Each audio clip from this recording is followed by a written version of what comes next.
যে যত বেশি ভ্রমণ করবে তার জ্ঞান তত বেশি বৃদ্ধি পাবে। মাতৃগর্ভ থেকে শুরু করে কবর পর্যন্ত শিক্ষার সময়, সুতরাং জ্ঞান অর্জনের কোনো বিকল্প নেই। আজকাল দেখা যায় মোবাইলে নানা রকম গেমে আকৃষ্ট হয়ে পড়েছে ছোট বড় অনেকেই। এসব গেম খেলে লাভ কতটুকু, বরং ক্ষতি বেশি।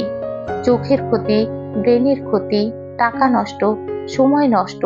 লাভের লাভ শুধু সাময়িক ভালো লাগা, যা থেকে কোনো ভালো কিছু অর্জন হয় না তা বর্জন করাই উত্তম। সুন্দর ও সৌন্দর্যে চিরকাল মানুষ আকৃষ্ট হয়ে এসেছে।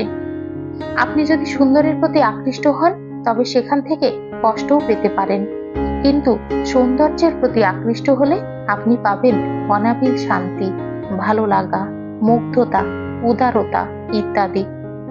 আর এই সৌন্দর্য উপভোগ করতে আপনাকে হতে হবে ভ্রমণ পিপাসু। আপনি আপনার জীবনের একটি শখ হিসেবে ভ্রমণকে বেছে নিতে পারেন, যার যার সাধ্য অনুযায়ী, কাছে দূরে, যে যেখানে পারেন।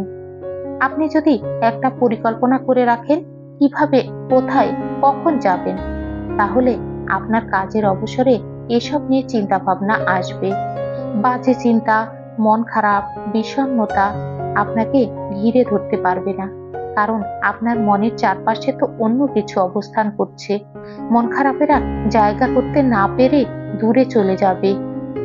সুতরাং আপনার ভালো থাকার, শান্তিতে থাকার একটি স্ট্র হতে পারে ভ্রমণ। আজে বাজে যত নেশা আপনাকে সাময়িক শান্তি দেয় তা আজ থেকেই বর্জন করার চেষ্টা করুন। দেখবেন সুখ পাখি এসে গেছে আপনার জীবনে। আজ এই পর্যন্তই।